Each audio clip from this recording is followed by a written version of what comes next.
सदियों से बाबा साहब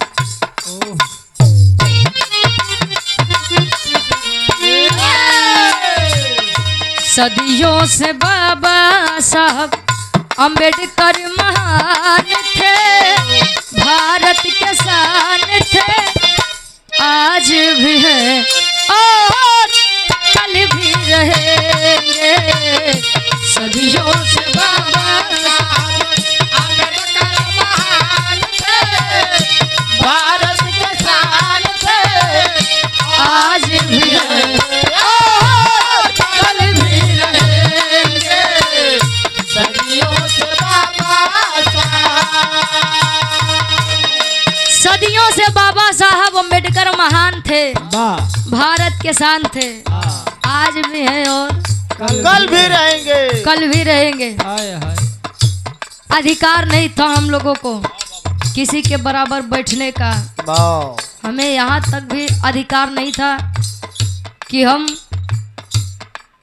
ईश्वर को याद कर सकें। हमें यहाँ तक अधिकार नहीं था कि एक कुत्ता तालाब में पानी पी सकता था, लेकिन हम ये और आप उस तालाब में पानी नहीं पी सकते थे। कभी वह समय था गले में झाड़ू हानि और कमर में झाड़ू लटका के टहलते थे। आज वह समय है कि जेब में पेन, गले में टाई और कमर में बेल्ट बांध कर टहलते हैं। ये देन किसकी है? Doctor B.R. अम्बेडकर साहब। उनको विचारों को, उनके विचारों को आज दबाया जा रहा है। चाहे हम हो आप हो। वैसे एक बात बताइए, जाति धर्म तो वैसे बदनाम बा, बाकी 5 किलो का राशन बदे का अहिर, का पाल, का चमार, का गड़ेरिया, का पासी, का का मुसलमान, का लोहार, 5 किलो राशन बदे सबके एक लाइन में खड़ा है। तो जातिवादिता कहाँ से रही है? क्या बात। अच्छा, मिशन गीत, ये गीत के सम्मान में क्यों रुपए देकर सम्मान किया, आशीर्वाद के चाह रही कि हम बच्चे अपनी कला में कामयाब रहे। अंतरा के पर्यंत ताल में कवि जी लिखते हैं का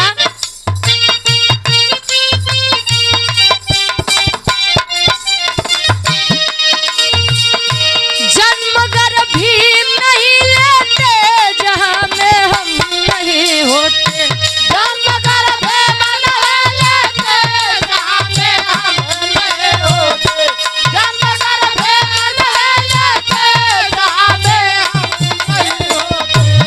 आंसू दलित शोषितों के आँख के कम नहीं होते, आंसू दलित शोषितों के आँख के कम नहीं होते, आंसू दलित शोषितों के आँख के कम नहीं होते। जन्मगर भीम नहीं लेते जहाँ में हम नहीं होते, आंसू दलित शोषितों के आँख के कम नहीं होते। कम नहीं होते। जमाना तो आज वहाँ तक आ गया है साहब कि सच बोलने पर किसको कब गोली मार दी जाएगी, सच बोलने पर किसको कब फांसी हो जाएगी, कब मुकदमा दायर हो जाएगा। अंदर कर दे ही कहाँ जेल के कब क्या हो जाएगा ये कोई नहीं जानता। अजीबो गरीब इस भारत देश में घटनाएं हो रही है। देखा त्या अरावली पर्वत के ऊपर खतरा मंडरात बा। बांग्लादेश में मुसलमानों ने मिलकर के एक हिंदू को जला दिया, जिंदा जला दिया। और हमारे देश की सरकार क्या करत बा? हिंदू राष्ट्र बना रही है। ये समाज है। गाय के अंदर लोग माता को देख लेते हैं, कौवे के अंदर हमको हमारे पूर्वज दिख जाते हैं, लेकिन आज के समय में इंसान को इंसान के अंदर इंसानियत नहीं दिखती। दो रोटी बड़े मरत आ तई क्यों नहीं देखी, बढ़िया से खाए कमाए लगभग सब देखिए, पूरा गांव मिल के तो ही देखिए। ये बदे अपने काम में अपने लक्ष्य पे आगे बढ़ते रहिए। कहे दलितों के खातिर किए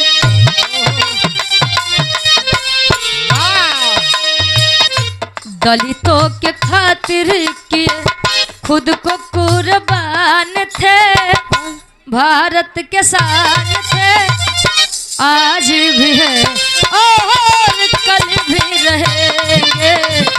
दलितों के खातिर किए खुद को कुर्बान थे, भारत के शान थे, आज भी हैं और कल भी रहेंगे। दलितों के खातिर किए। ये हमारे बड़े भैया हैं सिंगर सत्यम पाल जी। ये हमारी वीडियो फेसबुक, इंस्टा और यूट्यूब पर बड़ा देखते हैं, बड़ा प्यार दुलार देते हैं। हाँ तो आज आ जाए। ये 100 रुपए देकर सम्मान किया। हाँ बिल्कुल बिल्कुल, हाँ आइए भाई, खींच ले। 100 रुपए देकर सम्मान किया। और ये हमारे गार्जियन जी सुरेंद्र वर्मा जी, ग्राम परिषद की पावन सरजमी से। हमारे गार्जियन जी के द्वारा 100 रुपए देकर सम्मान किया, आशीर्वाद के चाह रही। कहे दलितों के खातिर किए खुद को कुर्बान थे, भारत के शान थे। चाहते तो डॉक्टर बी आर अम्बेडकर साहब भी आते, इस दुनिया में खाते पीते मौज करते और चले जाते। लेकिन उनके अंदर ये जज्बा था कि मैं अपने और अपने आने वाले पीढ़ियों के लिए कुछ करूं। अब शायद ही कोई डॉक्टर बी आर अम्बेडकर साहब बने, ना ही कभी कोई पैदा था और ना है और ना ही कभी होगा। दीपक यादव भैया जी ठनेपुर की पावन सरजमी से 100 रुपए आशीर्वाद के चाह रही। हमारे गीत के आखिरी लाइन में फिर गुरुजी के नंबर रही।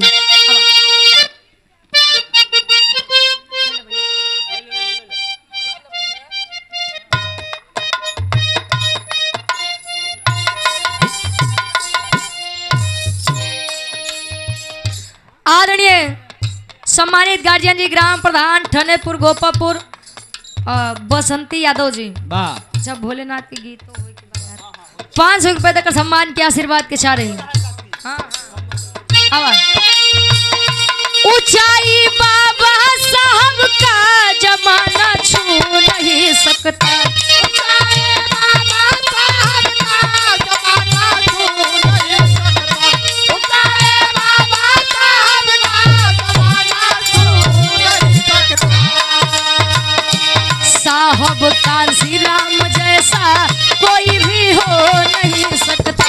साहब कांसी राम जैसा कोई भी हो नहीं सकता।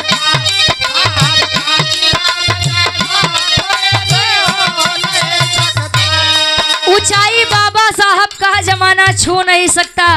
साहब कांसी राम जैसा कोई भी हो नहीं सकता। घंटी 2 जगह बजती है, जानते हैं कहाँ कहाँ?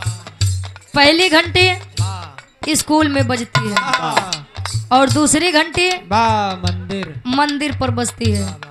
अभी आप लोग निर्णय के लीजिए कि आपका बच्चा मंदिर की घंटी बजाएगा या स्कूल विद्यालय जाकर के अच्छी और शिक्षा ग्रहण करेगा। पहले के लोग कहाँ बेटवा पढ़वा लिखवा तब जनवा, आज के लड़का मंदिर मस्जिद जाए, तिलक चंदन लगाई के देखा था अयोध्या वाले के लाख रुपया तब पंडा लोग के बतावा पेमेंट बा, वेतन बा। अब हम नहीं समझे जब उनका लोग का सन्यासे लेक बा तिरुपीवा लेक करी है का। हाँ ये लोग CBY पब्लिक स्कूल से गार्जियन जी, अच्छा मैनेजर साहब, हमारे गार्जियन जी प्रबंधक साहब, ये संजय यादव जी 151 रुपए देकर सम्मान किए। चरणों में कोट कोट नमन है, आशीर्वाद के चाह रही। आखिरी लाइन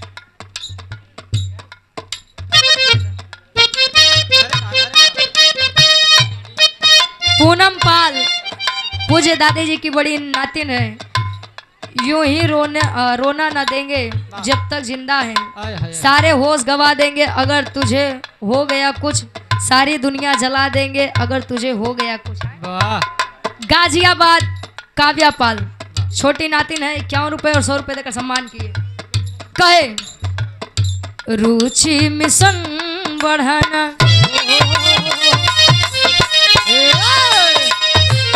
रुचि मिशन बढ़ाना, जिनके अरमान थे, जिनके अरमान थे आज भी हैं और कल भी रहेंगे। रुचि मिशन बढ़ाना